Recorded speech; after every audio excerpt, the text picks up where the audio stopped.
Data-data yang kami tampilkan tadi baru saja direspons oleh Pak Erlang maupun Pak Harif itu jumlah-jumlahnya perawat dokter itu yang PNS ya, untuk yang tadi kami tampilkan ya. Berarti ada lagi yang di luar PNS jumlahnya lebih banyak. Saya kira kalau kita ambil dari data jumlah STR yang dikeluarkan oleh Kementerian Kesehatan, STR adalah surat tanda registrasi, itu setiap orang punya satu yang sudah menjadi perawat, itu sudah 830-an lebih.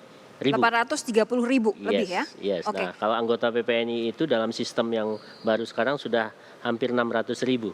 Kalau jumlah total yang kita hitung itu lebih dari 1 juta orang perawat. Dokter Pak? Saya belum tahu angka pastinya sih. Jadi, mungkin kalau dokter paru saya tahu, tapi kalau dokter umumnya seluruh dokter saya nggak tahu. Oke, tapi lebih besar ya dibanding itu ya.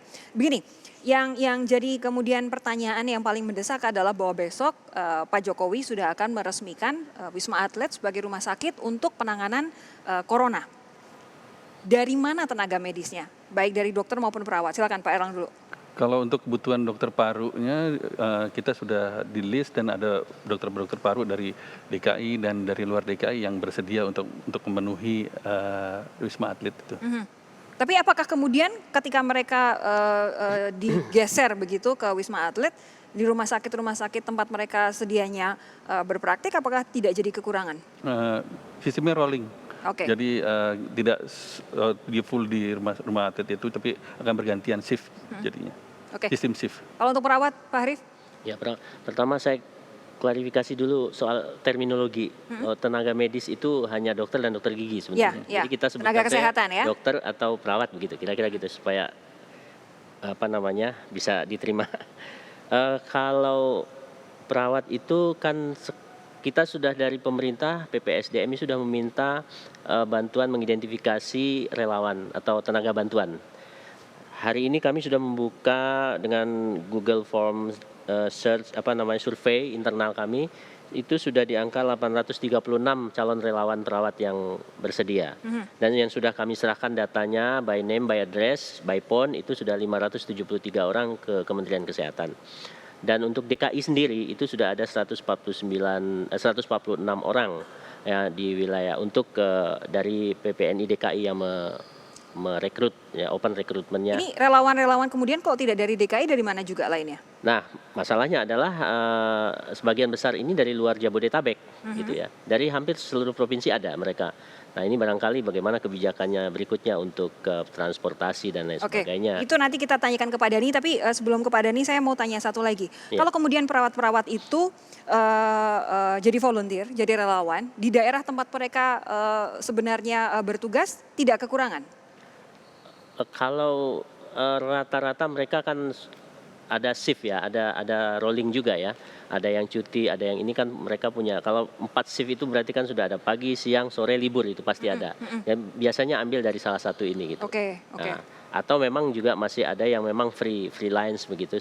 Seperti itu mungkin dia bisa mendaftarkan diri jadi relawan. Oke, tapi untuk jumlah perawat dan dokter sebenarnya secara kuantitas apakah kita sudah sesuai standar dari WHO? Pak Harif dulu mungkin. Kalau WHO itu 1:10.000, kalau dari jumlah itu masih kurang ya untuk dibanding kita dengan ada di kisaran mana?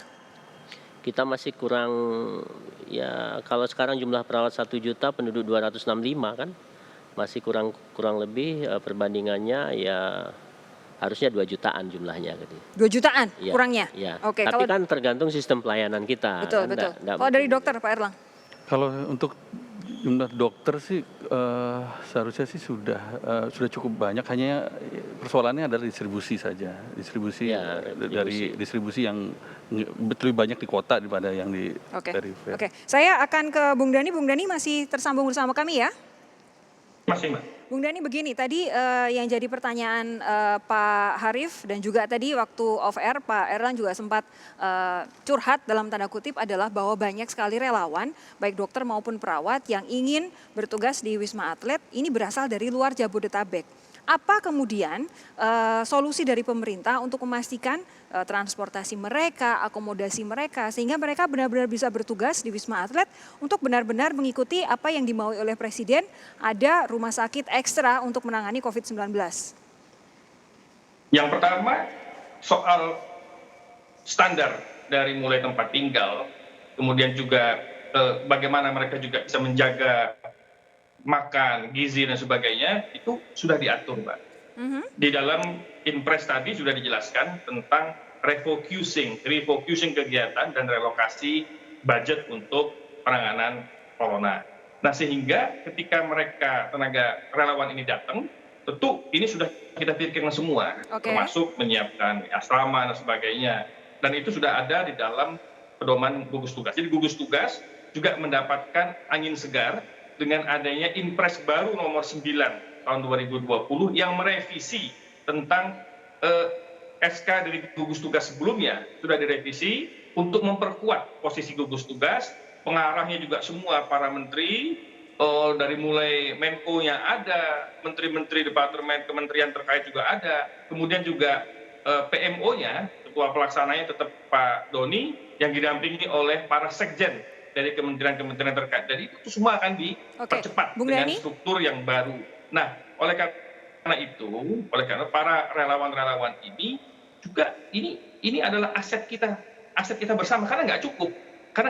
Maka resources kita harus hire para relawan, para volunteer. Ini dalam rangka membangun yang disebut dengan community based first aid.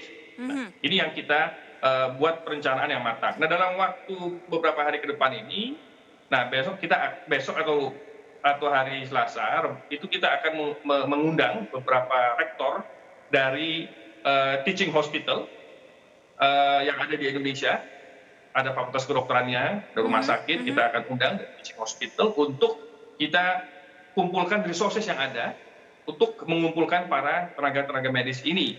Bisa saja nanti para koas, kalau yang perawat juga yang lagi semester akhir itu bisa kita rekrut sebagai volunteer dengan catatan disesuaikan dengan pedoman kode etik kedokteran, kode etik tenaga medis yang berlaku. Jadi dia tidak akan intervensi langsung kepada penanganan medisnya, tapi membantu tenaga medis, terutama yang berkaitan dengan first aid. Pak Erlang merasa amankah dengan skema atau rencana yang saat ini akan dilakukan oleh pemerintah soal koas dan yang lain sebagainya? Saya masih belum tahu itunya. Saya belum dengar dan saya baru dengar ini. Jadi saya belum bisa komentar tentang ini. Tapi kemudian kalau misalkan ada keterlibatan misalkan koas segala macam seperti itu dengan batasan-batasan tadi yang sudah disampaikan oleh Pak Dhani, apakah standar untuk pelayanannya jadi turun atau tidak? Kalau hanya membantu, jadi ada yang bertanggung jawab di depan. Yang bertanggung jawab di depan harusnya yang sudah dokter ataupun yang sudah spesialis itu yang ada di depan. Jadi hanya membantu sifatnya, bukan melakukan tindakan medis. Tapi kalau seperti itu tidak apa-apa ya? Itu seperti sama. Tapi yang penting lagi bahwa APD-nya harus cukup untuk mereka-mereka. Nah, APD-nya harus cukup untuk mereka-mereka.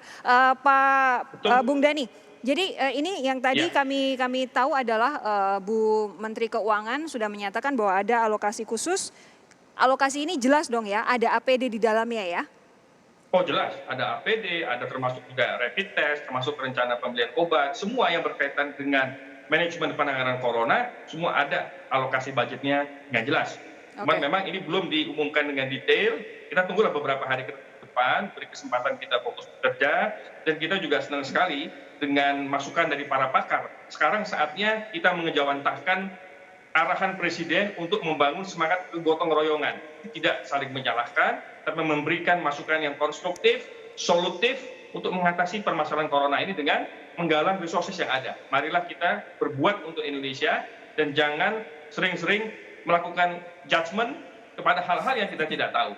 Kita bersatu, fokus, dan keluar dari permasalahan corona dengan cepat. Baik, yang jelas ada tanggung jawab negara yang sangat besar untuk melindungi siapapun yang berperang di garis depan melawan COVID-19. Bung Dhani terima kasih, Pak Harif terima kasih, Pak Erlang terima kasih sudah hadir di Menara Kompas. Sehat-sehat, pastikan sehat-sehat. Salam untuk teman-teman yang besok akan jadi volunteer. Mbak, tapi ada satu loh. Silakan. Saya sama Dr. Erlang juga ada stigmatisasi. Jadi ada perawat, dokter yang kontrak di sekitar rumah sakit kita itu disuruh keluar sama masyarakat. Ini juga sesuatu yang harus Ini juga jadi saya pikir pendidikan edukasi kepada masyarakat juga penting dan apalagi kita untuk membantu kita ya dokter ya. Iya. Ya stay at home itu menjadi Oke. Jadi jangan Silakan. buat masalah lagi, bahkan anak-anaknya pun dipersalahkan bahwa misalnya orang tuanya kerja di rumah sakit persahabatan atau di mana, kemudian jadi dianggap stigmatisasi justru malah ke anaknya dan segala macam, sampai ada yang dikeluarkan dari kosnya, ada apa, itu jadi masalah buat Oke. kita. Oke. Jadi kita Ini yang penting disampaikan Iya. kepada masyarakat, Penting juga. didengar juga oleh Bung Dhani. Semoga pemerintah bisa melakukan sesuatu untuk melindungi para dokter dan juga perawat yang sudah ada di garis depan, Yes. distigmatisasi pula oleh masyarakat yang Ya. ada di dekatnya karena dianggap sebagai pembawa begitu ya Ya. virus corona. Terima kasih sekali lagi Ya. Bapak-bapak, Pak Erlang, Pak Harif dan juga Bung Dhani, saudara. Terima kasih Anda sudah menyaksikan kami di Sapa Indonesia Malam. Saya Sofi Syarif, pamit undur. Kita ketemu lagi kapan-kapan. Yang jelas saya berpesan, tetap ada di rumah untuk menekan sebaran virus corona di sekitar kita. Terima kasih.